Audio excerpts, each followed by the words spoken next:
Sebeya Efiyanara. Ghana is our homeland.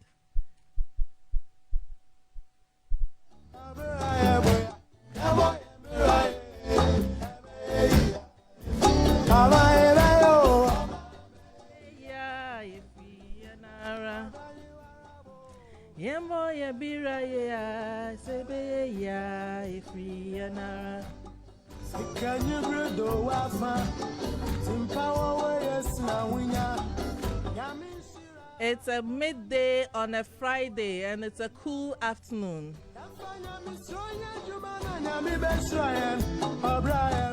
My name is Eunice Gyimah and you are welcome to the workplace.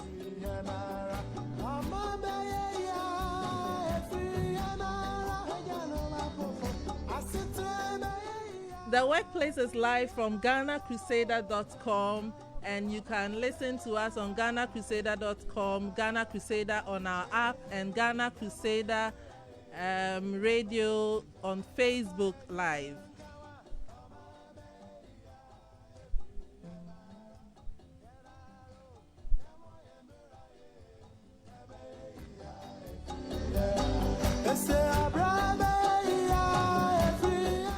Ghana Crusader is on Facebook, Twitter, and Instagram. And on Instagram, we are Ghana_Crusader.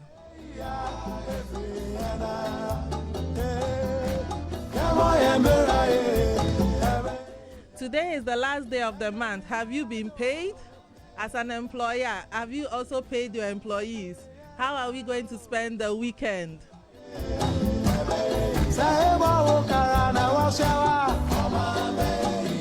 You are once again welcome to the workplace on Ghana Crusader.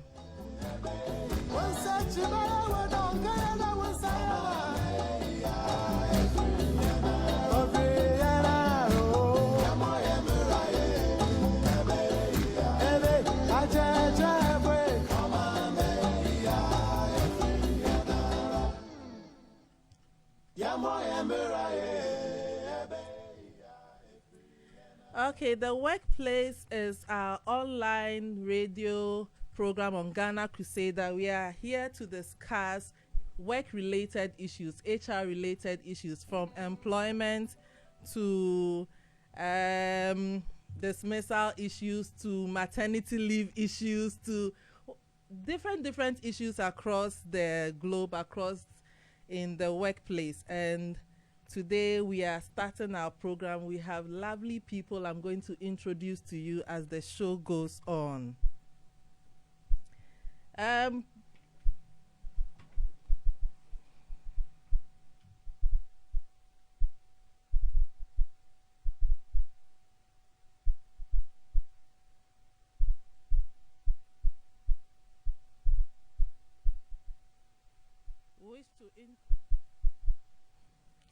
Ghana Crusader Radio is on Facebook, it's on Twitter, it's on YouTube, and it's on Instagram, Ghana_Crusader Radio. We'll start the show with, first of all, we are going to have some news around the world in terms of human resource.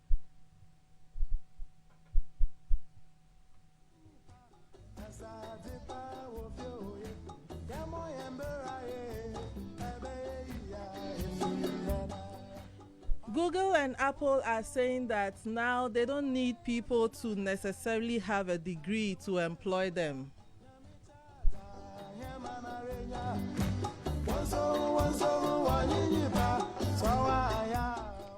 Kruger is a biggest shopping supermarket chain in the US, and now they are also going driverless in terms of driverless cars around the world. They are using it to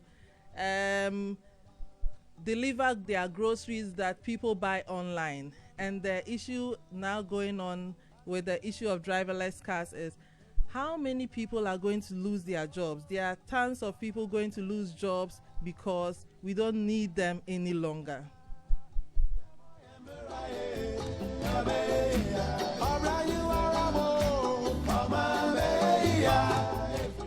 In Ghana, the GES has come out to tell us that they are opening up for 8,000 teachers to be recruited in the double track system. If you need a job, this is the last day to apply.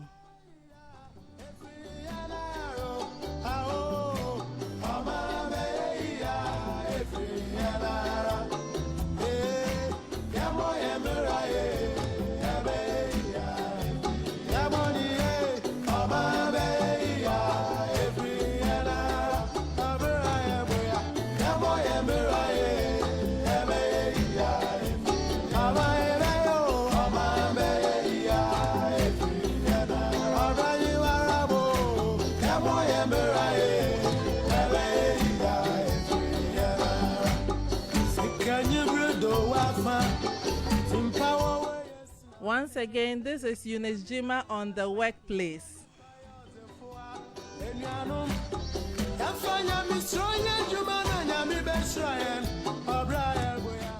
You are listening to us live from Ghana Crusader Radio, the #1 infotainment radio station. We are on Facebook, we are on Twitter, we are on Instagram, we are on YouTube, and on Instagram we are Ghana_Crusader.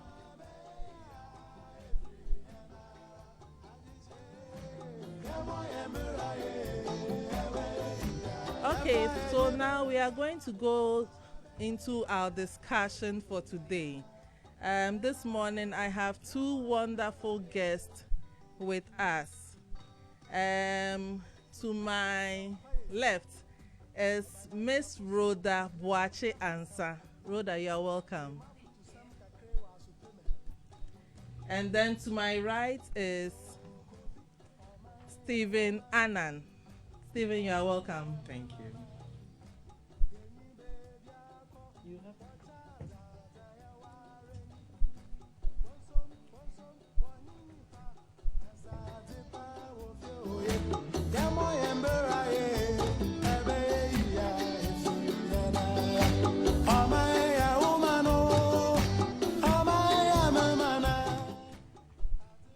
Okay, once again, welcome to the workplace.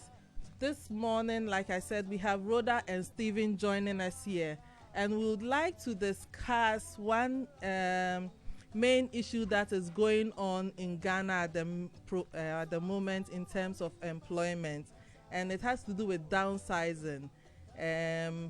If you have read the news, you would know that after the Consolidated Bank was created, Unibank, Royal Bank, Consolidated Bank, Sovereign Bank, and Beige Capital with Construction Bank were all taken over by the Consolidated Bank of Ghana. And in the news this week, we heard that 1,700 people are going to lose their jobs. This has become a very serious issue, and I can't imagine if I have family members in there, if I have friends in there, if I have church members, schoolmates, and all of that in there, out of who are going to lose their jobs. They have families, they have friends, they have people they are also taking care of. How are they going to deal with it? And so today I have with us Stephen and Rhoda, who are going to help me and will digest this issue in detail. Stephen, yeah, can you tell me a bit about yourself? I know you're a chartered accountant and you are a certified fraud examiner. Yeah.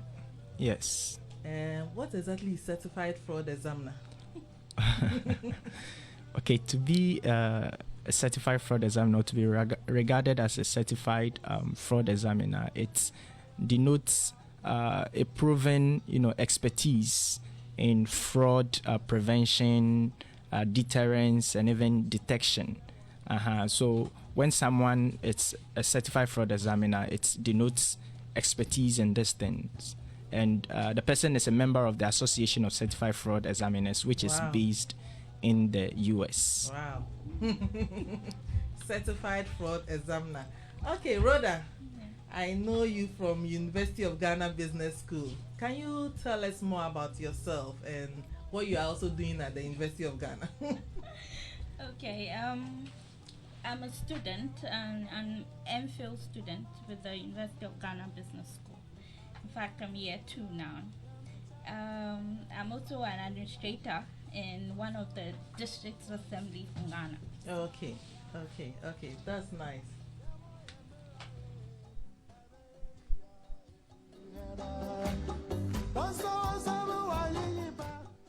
Okay, once again, we are going to discuss downsizing and its effects. And as I said, the Consolidated Bank was created on the 1st of August to take over from Unibank, Royal Bank, Construction Bank, Sovereign Bank, and Beige Capital. And on Monday, there was a release that came out that 1,700 people are going to lose their jobs due to the consolidation process, let me say. And this has become an issue of concern, and I would want us to look at it and discuss it in detail. Rhoda, when we look at the issue of downsizing, what do you think about? Downsizing is basically the reduction of workforce or employees in an organization to improve the organization effectiveness and efficiency. To improve organization effectiveness and efficiency. Yeah. You are taking someone out and you are thinking about you. Okay, so someone told me there's downsizing, there's right sizing. How do we merge the two? Oh, Stephen is also allowed to speak, actually. Okay, I think right sizing, downsizing, reshaping, and there are various terminologies which speaks to similar thing or the same thing as downsizing, reducing the workforce. It all has to do with reducing the workforce, getting the right numbers, and then moving on. Okay, with the case of Consolidated Bank, after reading through the news over and over and over, they've stated issues of overstaffing. If you look at the report, 700 of the 1,007 are going to be taken out, and 700 of them are coming from Beige Capital. And I wonder, didn't mean that Beige Capital was overstaffing themselves? Were they just too much? And what are your thoughts, Rhoda? Okay, on the surface of the report, that's what it's saying. So I guess we would take it that's what's really on ground. Because for now, in my opinion, I can't really say if they were much more than they required. Yeah. Okay. So. Let's look at the reasons for downsizing. What exactly are the reasons for which people would downsize in an organization? I mean, aside from them being overstaffed, what are some of the reasons that people would effect a downsizing process? Okay, I think some of the reasons could be attributed to change in management and say the overall corporate strategy, especially when it comes through mergers and acquisitions. So oftentimes when there are mergers or there are acquisitions, and the case of the Consolidated Bank, which was a case of what is called the purchase and assumption, when such instances happen, we see that certain layoffs or downsizing will be done. And also downsizing is also done to control costs. Especially, let me come from the accounting point of view. Yes, it did. Many firms go about downsizing to control labor costs, especially. Yeah, one of the ways of cutting it. If you want to cut down your cost in terms of overall cost in an organization, why the labor? I mean, my first issue would be, why did you even employ them in the first place? Yeah. To now decide you want to cut them down. I mean, not just looking at Consolidated Bank, because this has come up as a result of them merging, but sometimes you have people, you bring in all these people, you lay them back out of the organization.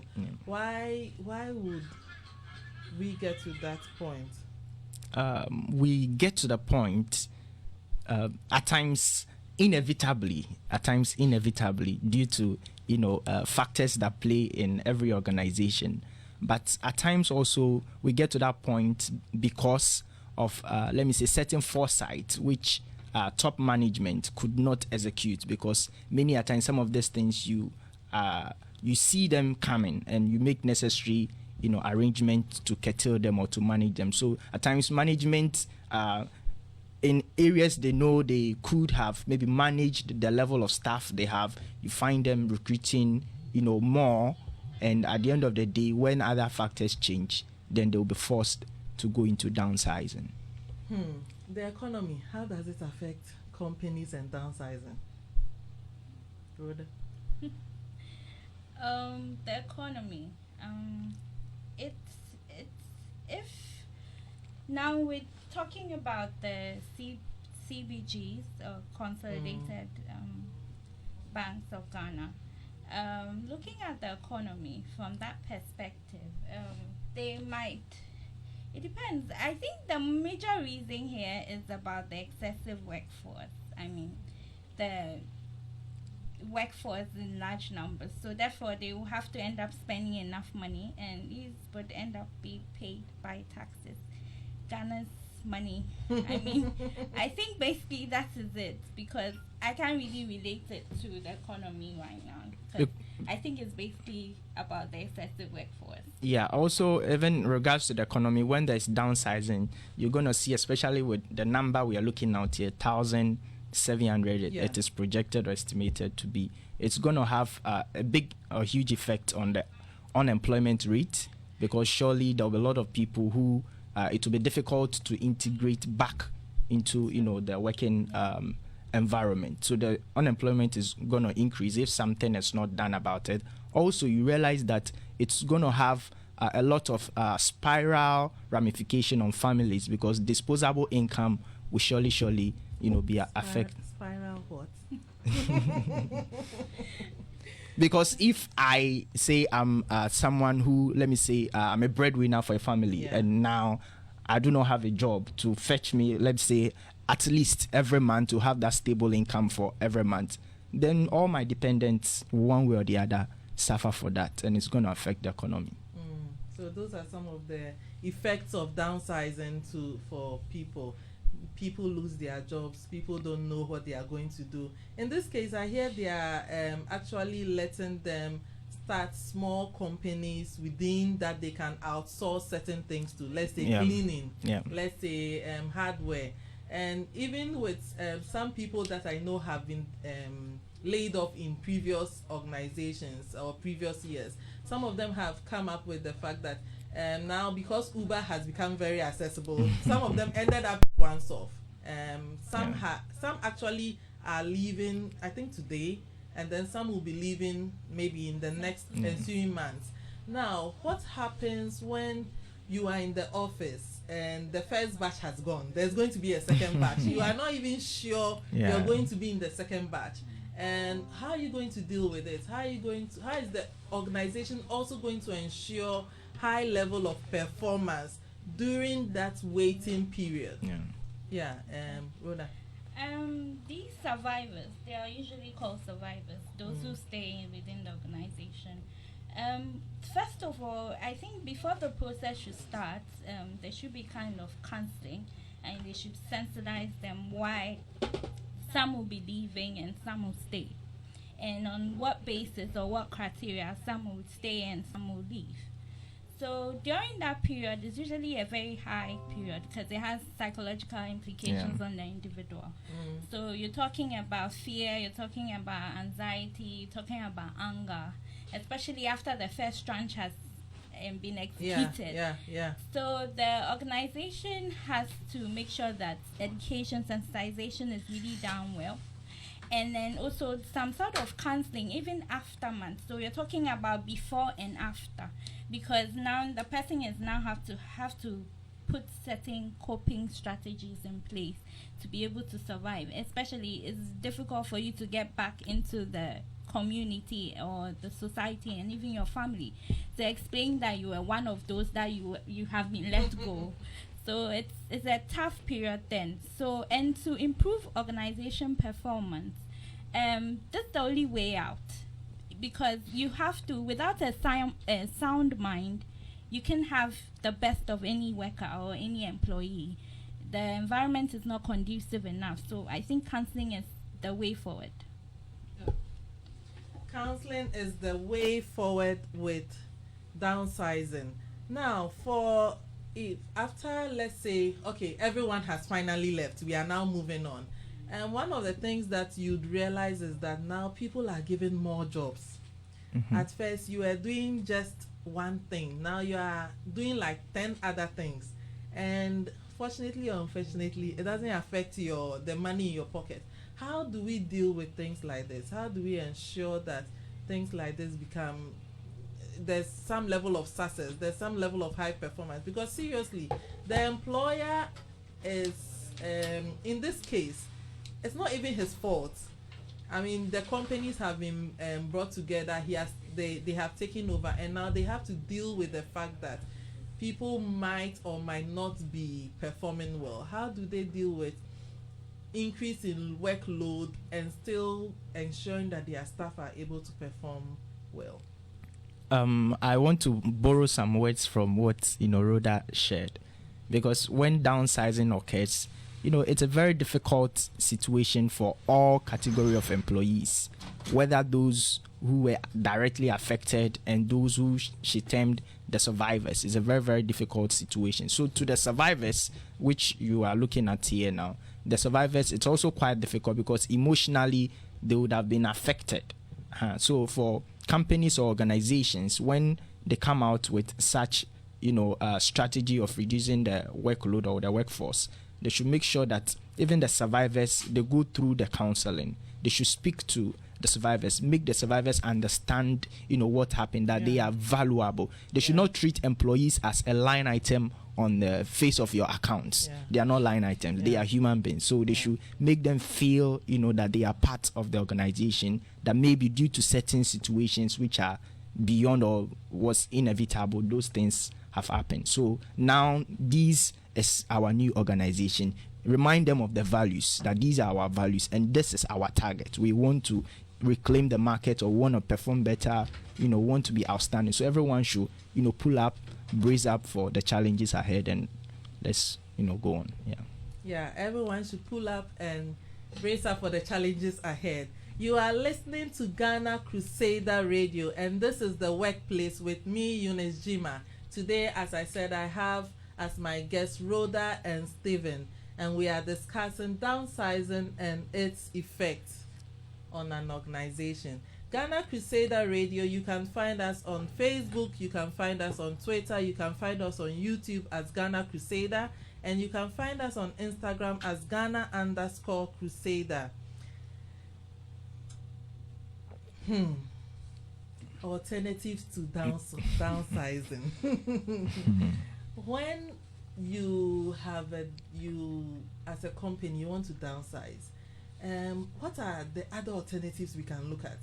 Because in my thinking, why can't we just do something else apart from letting them go? Can't we find a different plan? Can't we do something? Maybe we'll just cut everyone's salary by half and then tell them this is the new problem we are going through, and so everyone takes half of it. What are some of the alternatives we can look at when it comes to downsizing? There are certain strategies such as pay cuts, as earlier stated. We talk about that means reducing everyone's salary as a percentage. Some do it by management and then managerial position, and then other staff having different percentages.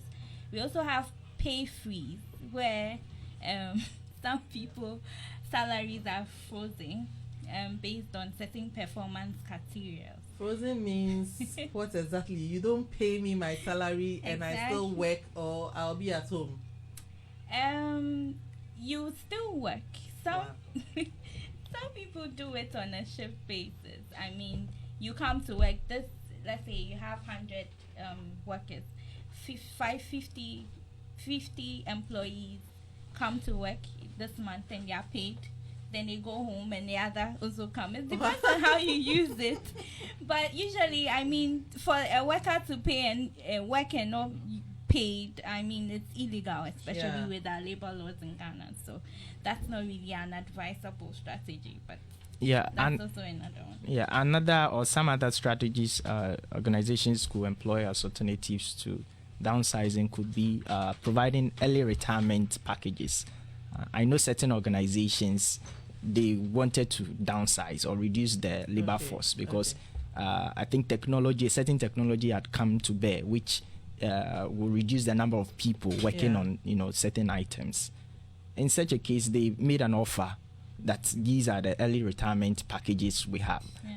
And a lot of people, jumped at them, know that, okay, at the end of the day, they were able to reduce the labor force because they made the offer especially for those who were nearing retirement. That, if you retire, say you have about 10 years to retire and you retire within 5 years, you're going to get, These this benefits. in addition to whatever you would have gotten. Yeah, but that would basically affect people who are, let's say, 45 upwards going. Yeah. And then we in our 30s. You can also do voluntary retirement. Yes, There can be voluntary retirement. In such cases, usually there's a collective bargaining agreement that usually takes place. So in that case, based on the CBA, they will come out with a package, and it's participatory because the employees have to decide what kind of package I would like to go home with, and then management sits and they agree on something.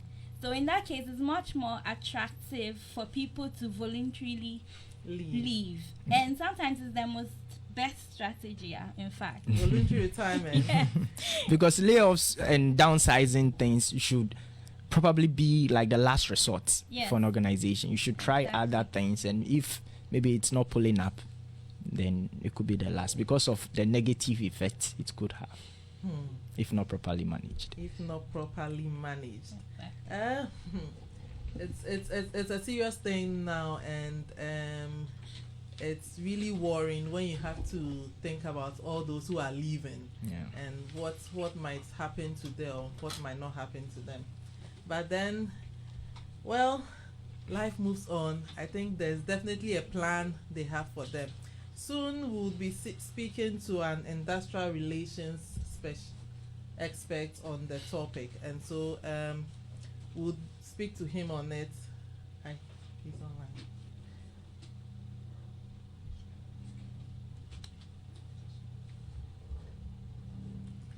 Okay, on the line right now we have Mr. Stephen Osei. Hello, Stephen. Yes, madam. Good afternoon. Good afternoon. Stephen, we are discussing on the show downsizing and its effects, and we are looking at the consolidated banks issue at the moment.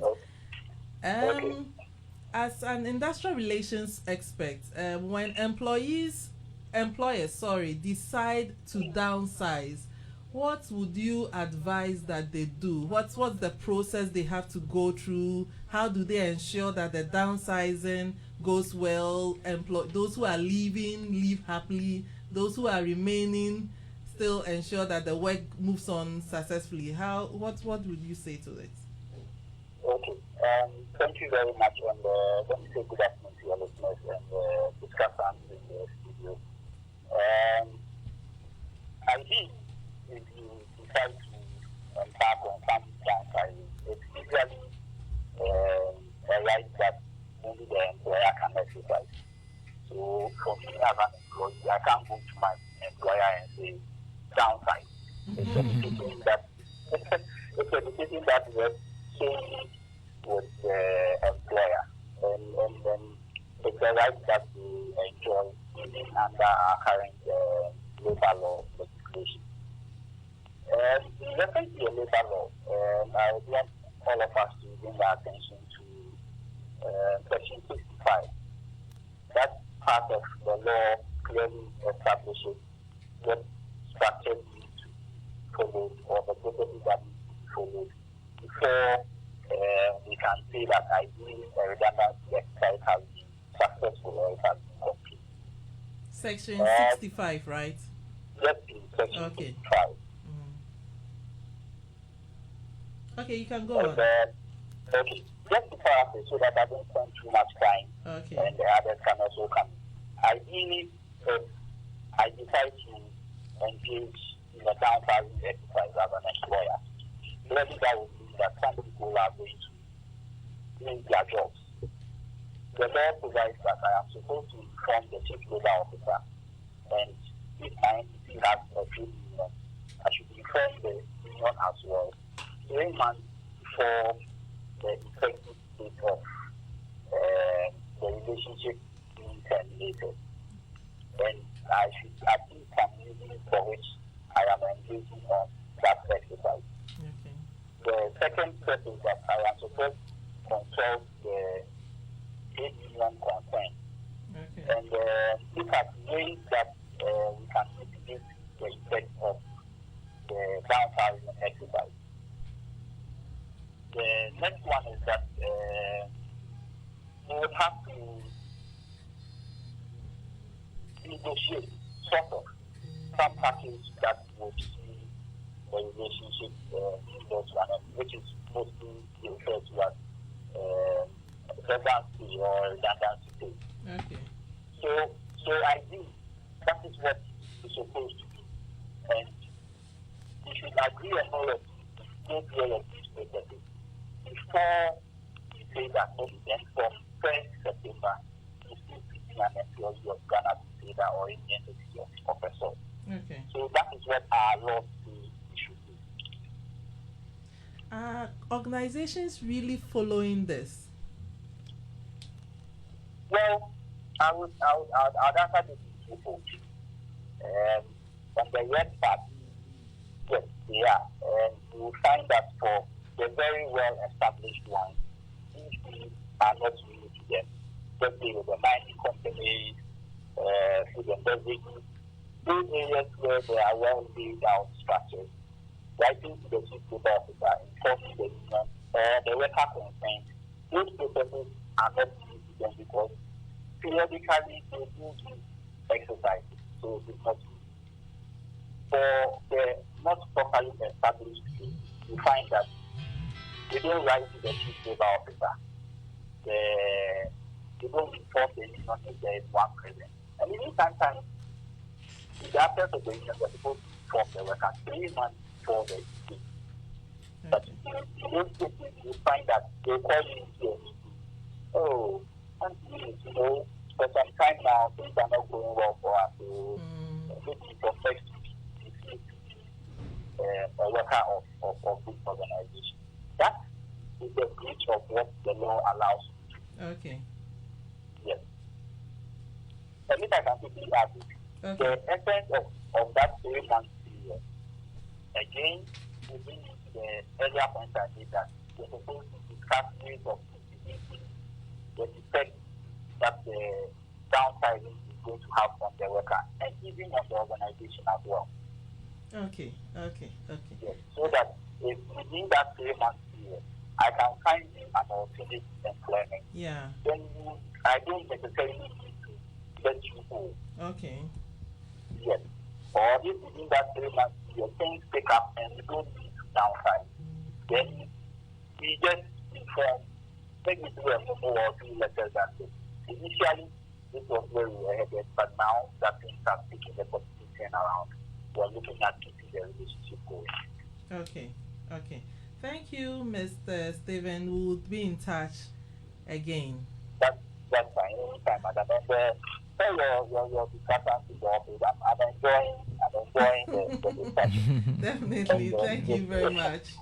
And under the current dispensation, I believe that yes, counseling will help.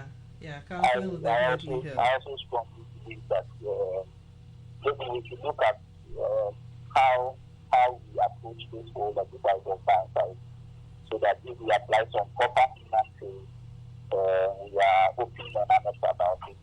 Those who will survive the exercise and those who will not live or feel with certain difficulties in their mind. Yes. Okay. Thank you very much. That was You are Mr. welcome, madam. Yeah, that was Mr. Stephen Osei on the line, an industrial relations expert.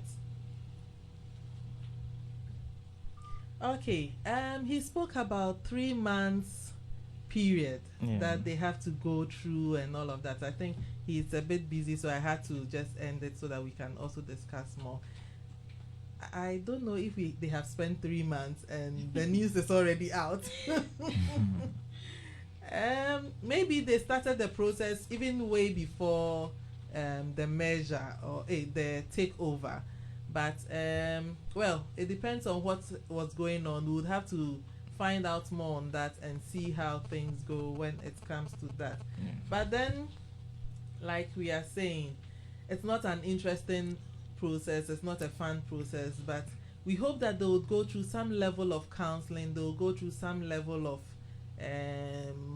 training to be able to adjust to the new system.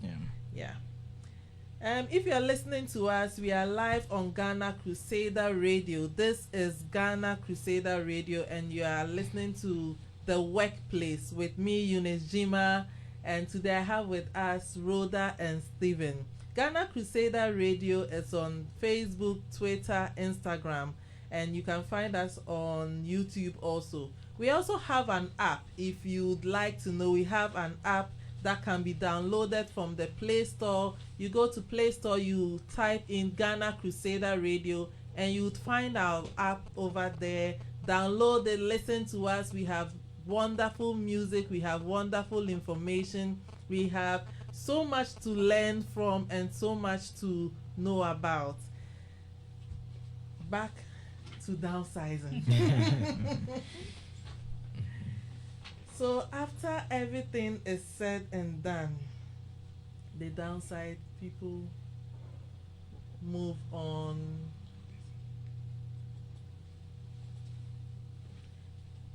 There's a downsizing, people are moving on. 1,700 people come home. Perhaps some will start an Uber business, some will start a cleaning company, Taxify. Some would also start some other businesses, and today everyone is doing one thing or the other. How, as a nation, as a country, how are we going?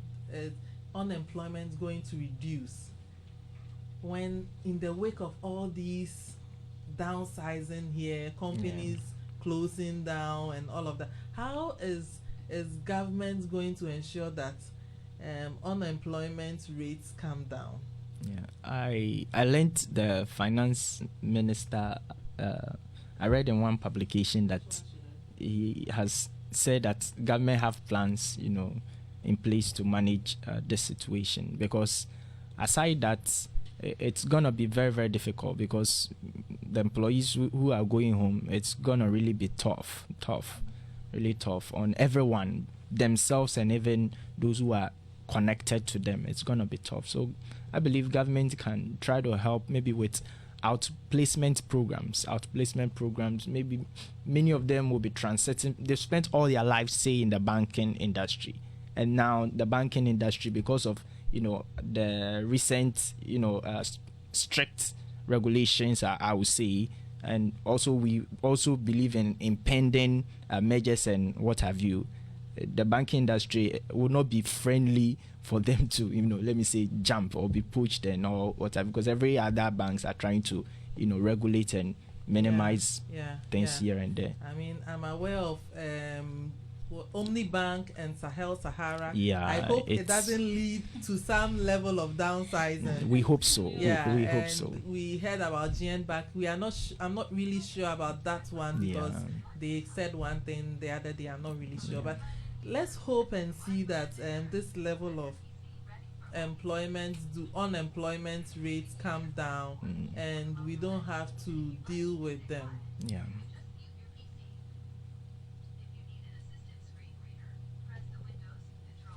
Okay. This is Ghana Crusader Radio, and you are listening to The Workplace live on Ghana Crusader Radio. Our app is Ghana Crusader Radio. You go to Play Store, you can download the app and listen to the radio. We have with us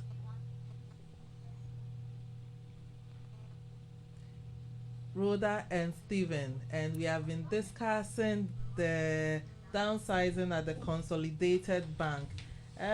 We are hoping that things will get well. It's 8 minutes to time, and let's see how they will deal with it, how things will turn out, and then hopefully 1,700 people wouldn't go home so displaced.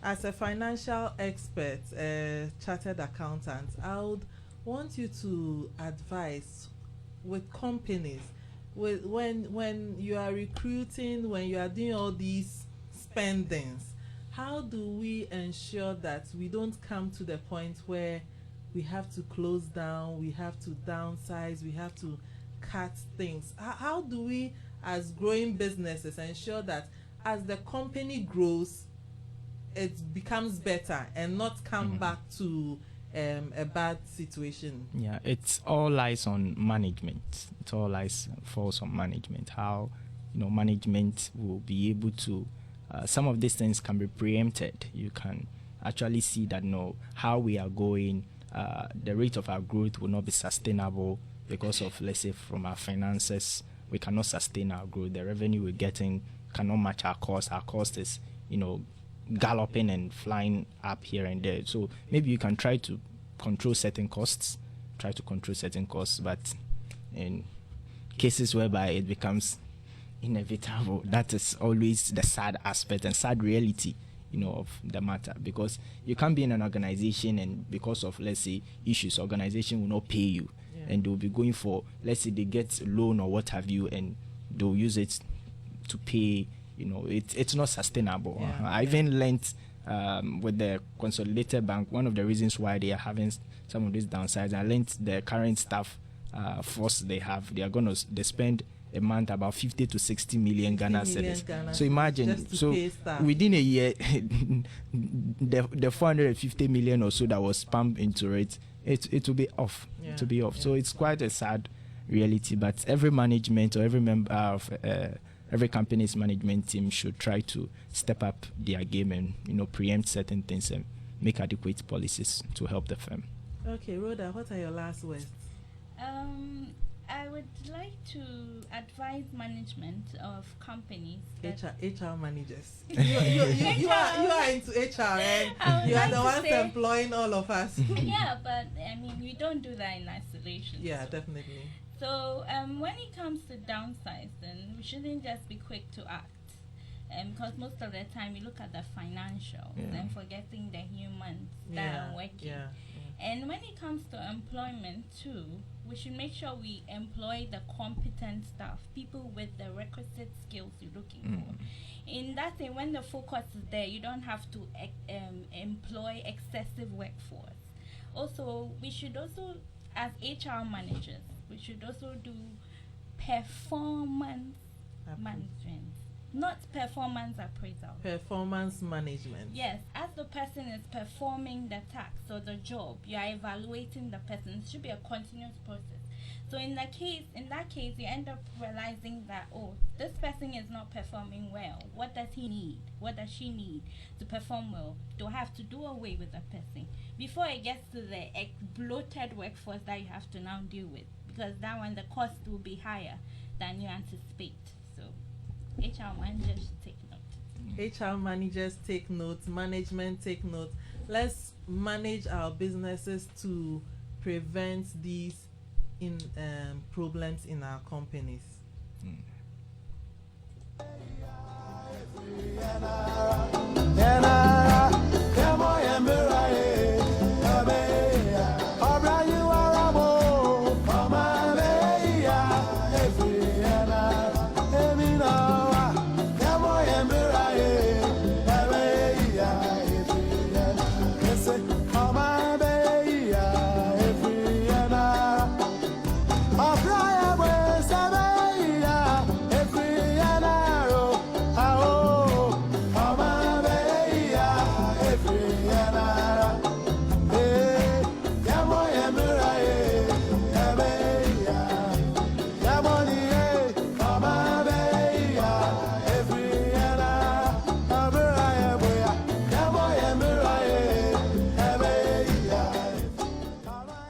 It's 2 minutes to 1 p.m. and we are about to end the show.